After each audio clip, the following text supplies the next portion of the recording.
नमस्कार, मैं हूँ एमएस आडर और आज जिस कहानी को मैं आपको सुनाने जा रही हूँ उसका शीर्षक है साहस, करेज।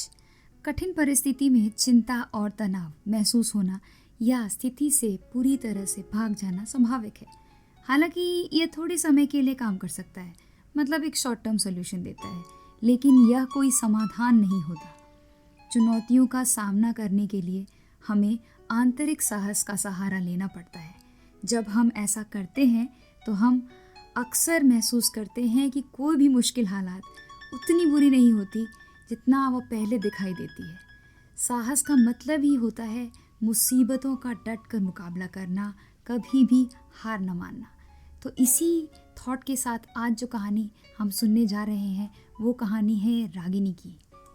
रागिनी एक हाउसवाइफ थी और घर का काम करना, बहुत सारा काम करना, हर वक्त बिजी रहना, बच्चों की देखभाल करना, सब उसको करना पड़ता था।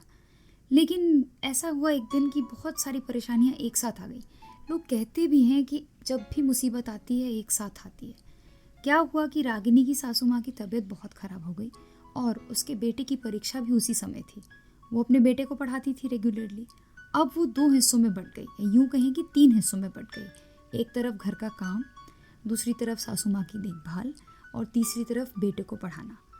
अब वो इतनी परेशान हो गई कि एक्चुअली में उसे समझ में नहीं आ रहा था वो क्या करे। रागिनी ने कहा, मेरा मर जाना ही अच्छा है।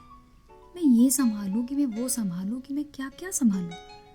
अरे क्या है, पहले तो घर की मुसीबतें दिक्कतें कम न थी, ऊपर से सासू माँ की तबीयत इतनी ख़राब हो गई है और इस शिशु का भी परीक्षा भी आना था।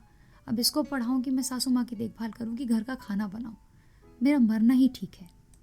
तभी सामने से उसका पति पिनाक आया और उसने उसे बुदबुदाते हुए सुन लिया। पिनाक ने कहा, देखो ऐसा नहीं होता रागिनी, चीज़ें होती हैं लाइफ में, परेशानियाँ आती हैं और हर परेशानी से अगर हम डर कर भागने लग गए और ये कहने लग गए कि मर जाना ही अच्छा है, तो फिर वो जीवन ही क्या। एक जीवन उसी ही कहते हैं जिसमें उलझन ना हो। जिसमें उलझन हो तभी जीवन का आनंद आता है। हम चाहते हैं कि उलझन ना हो, बस आराम से जिए, लेकिन ऐसा नहीं होता। चैलेंजेस आते हैं, उसे हमें फेस करना पड़ता है। अब तुम्हें क्या लगता है कि मैं बहुत आराम से हूँ? मेरी भी बहुत सारी दिक्कतें हैं, सबकी अपनी अपनी दिक्कतें होती हैं, लेकिन मैंने क्या सीखा है वो मैं तुम्हें बता रहा हूँ। तुम इसका सामना अच्छे से डट कर करोगी तो अपने आप रास्ते बनते जाएंगे।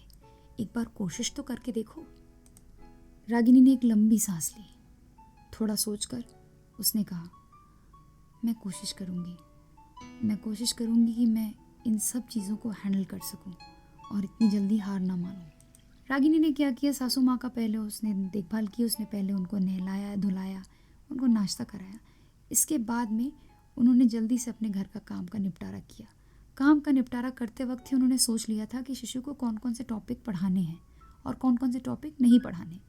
उस दौरान उन्होंने शिशु को किचन में ही बुला लिया। एक्चुअली में उन्होंने जब सासू माँ को बेड बाथ दिया तभी उन्होंने शिशु को अपने बगल में बैठा लिया था। इससे शिशु को एक्चुअली में मोरालिटी सीखने को मिली कि बड़ों की सेवा की जाती है, और साथ ही साथ उसने अपना रिवीजन किया। तो इसको करते हुए रागिनी ने मन ही मन सोचा, सच में अगर मुश्किलों का सामना किया जाए तो दिक्कतों के हल हैं, लेकिन अगर हम उन्हें देख के डर जाते हैं तो कभी भी वो हल नहीं निकलने वाले। मैंने एक रास्ता चुना और उस पर चल पड़ी और अपने आप रास्ते बनते गए। यानी कि हर मुश्किल के साथ उसकी समाधान की चाबी भी आती है, सिर्फ उसे ध्यान से देखने की ज़रूरत है। इस कहानी के साथ हम यही विराम लेंगे और हम ये समझ चुके हैं कि साहस, कठिन परिस्थिति में चिंता और तनाव महसूस होना तो लाजमी है, लेकिन साहस ऐसी चीज़ है जो स्थिति को पूरी तरह से हमें जानने के लिए हेल्प करती है और उसका समाधान निकालने में हमारी मदद करती है। तो साहस का मतलब ही होता है मुसीबतों का डटकर मुकाबला करना, कभी हार न मानना। इसी के साथ मैं विराम लेती हूँ और फिर मिलेंगे एक रोचक कहानी के साथ में एक अगली यात्रा में। आप हमेशा खुश रहिए, मुस्कुराते रहिए, keep smiling, have a blissful life.